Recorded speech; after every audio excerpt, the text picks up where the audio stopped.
So I thought I'd do a different type of list this time around to look forward into some of the positive parts that will be coming out of next season. The Premiership has undergone a real transformation in the last few years, both on and off the pitch, and a lot of that we don't have to dive into right now, but one of the more progressive elements is the amount of game time under 24s are currently getting within the league. Arguably, the English domestic structure has always suffered in comparison to the French sides, due to players only really breaking through in their mid to late 20s after countless loan spells away from their father club. But for the first season ever, we seem to be seeing a bunch of under 24s getting north of 800 minutes of game time so far this year. Now, whether that's down to more constrictive budgets and less access to top talent, that's up to you to decide. But either way, it has me exceptionally excited to see these breakthrough players come through next season. So we'll start at loosehead prop, and there were two major options for me. I didn't decide to go with Asher Apoku for Jaw, as although he's an excellent talent, I'd argue that he's had a fully breakthrough season so far this season, with a slew of injuries happening at that Northwestern club, offering a bunch of opportunities there.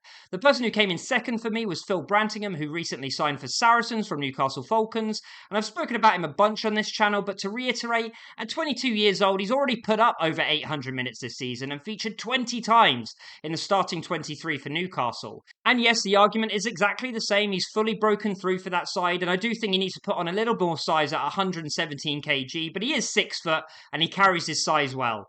Newcastle scrum has been operating at an 85% success rate so far this season, which is about middle of the road, and actually around where Saracens are right now. So I can only imagine he will look better and get better with that huge pack behind him, but yeah, he's not in consideration here. But really, for me, the person that I think is going to have a massive breakthrough season next season is Finn Baxter, the man who just ate up Ben Tamafuna for Quins in Europe. The baby-faced 22-year-old is absolutely an awesome prospect, coming good just as the front row begins to age out at Quins. Harlequins' scrum success rate this year is at 97%, which might be one of the best we've ever seen in the league. They've lost just a handful of scrums all season. Now, don't get me wrong, Baxter has already appeared in 21 games this season, starting 12 games and putting in well over 1,000 minutes. So I am absolutely hypocritical in comparing him to Asher Apoku-Fijaw and also comparing him to Phil Brantingham, but I think he's going to start getting these minutes ahead of the first choice picks here. He has a decent gas tank. He usually lasts around 65 minutes or more if he starts. He's already cut his teeth in the England under-20s and for the England A's. And I do believe the young prop has a very bright, very immediate future. So I wanted to put him here because I think next season he will actually take that starting berth, and I'm really excited to see what he does with it. At hooker, I've decided to go for the young 20-year-old Saints hooker that is Craig Wright, who you may have seen starting for the under-20s earlier this year. It's going to be difficult to topple Curtis Langdon to that starting spot, but there should be more minutes to distribute next year, as by the time the season's through, Langdon would have likely clocked about 1,200 minutes this season, which is a lot, let alone if he's in debate for future England contention. I do like Wright a lot, because he's much larger than your standard, modern, inside centre looking hooker. He's 6'2" and 116 kgs, which is about the size of a standard 20-year-old prop. He scored a well-earned try for England against the Scottish under-20s earlier this year, and I really hope he gets first-team chances next season. Jimmy Halwell is my pick for tight head prop, and it was quite an easy choice for me, as he has the absolute raw attributes to be a real monster. He's 6'4" and just over 20 stone, which at 20 years old is pretty terrifying. He hasn't had much first-team rugby at all this season, relegated to the Premiership Cup and sparing appearances at the Under-20s World Cup, but if the right coach gets around him and he gets that right tutorage, he would be a massive prospect for England in the distant future. One of my second row spots was also pretty easy to pick, because there is one absolute lump that I'm really hoping breaks through with some game time in the Premiership Rugby Cup next season. Olamide Sadik is only 18 years old. However, he's already 6'9" and 19 stone, which is absolutely gigantic. He was wicked for the under-20s earlier this year, starting thrice and featuring in 4 games, having put up 188 minutes. I'd love to see him get the opportunity to play alongside Itoje or Ezekwe to see how Premiership ready he might actually be. And then as for my other second row option, I would like to put forward 22-year-old Joe Owen, who you might have seen put up a few appearances for Bristol Bears so far this season.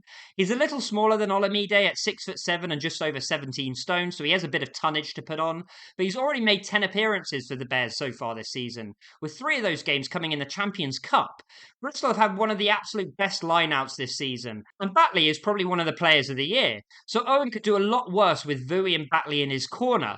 I'd love to see him feature on the bench a little bit more often next year, so I'm really excited for him as a prospect. 20-year-old Finn Carnduff is another one of these hybrid lock and sixes who seem to be really on vogue right now.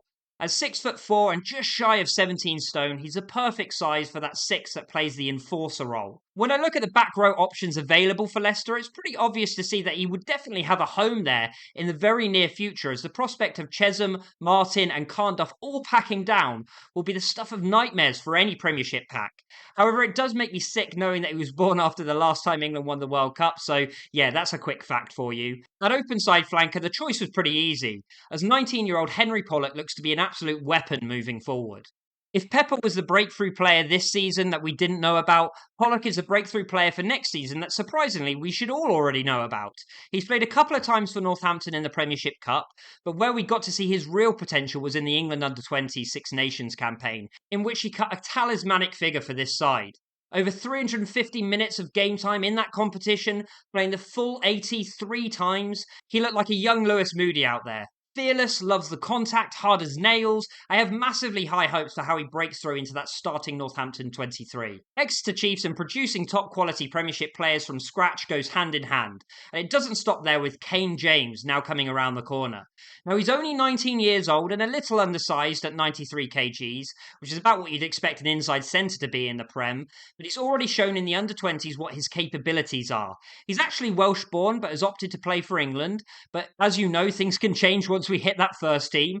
He spent plenty of time in the Newcastle Falcons youth system and now can look forward to the odd instance of Prem Cup action with the Chiefs. It might be a bit early to call this one, but I just really back Baxter's talent identification. Now, he may be one of the youngest guys on my list, but my scrum half will have to be Archie McPherson, who was born in 2005. Despite all this, with the exception of Finn Baxter, he might have put up the most first-team game time out of anyone I've just listed, as he's featured in 15 games this season across Northampton and the under-20s, starting 8 games and putting up 604 minutes of rugby. He featured in all 5 games of the Premiership Cup and also had cameos in 5 games in the Premiership as Alex Mitchell's understudy. He became the youngest player in the professional era to play for Northampton Saints' first team, when he played at the age of 17 years and 222 days old against London Irish in the Premiership Rugby Cup in September 2022. He scored a hat-trick earlier this season against Nottingham, and although it might be a bit of a generic statement, he's a real live wire, he's gutsy and has an eye for a snipe. I can't wait to see how he goes over the next season or two. Bruce Houston scrapes into this list at 24 years old, and I'm putting him here as a bit of a wild card, as he's still signed to Cornish Pirates. A 6'4" fly half is a rarity outside of the years of Harry Mallender, but the rangy 10 has played fantastically well for a high-flying Pirates side who find themselves at third at the time of writing. With 79 points scored so far this season, he finds himself in the top 10 in the Championship, and that's considering that he started the season over at Ealing playing in the Prem Rugby Cup. I'm really hoping that this season he either gets a move to Exeter, Northampton or even Newcastle, but I wouldn't put it past him returning to Ulster, where he did have one appearance coming off the bench against Leinster back in 2018-2019. Now, I'll get into my 2 wingers before I start with centres, so I thought I'd give a shout out to Toby Cousins for one of those spots. Toby is a 19-year-old English rugby player standing at 6'2" and weighing in at around 103 kgs. So he's a pretty big boy for his age, and he currently plays for Northampton Saints and has featured heavily for the England under-20s, starting and playing the full 80 in all 5 of their games in the most recent campaign.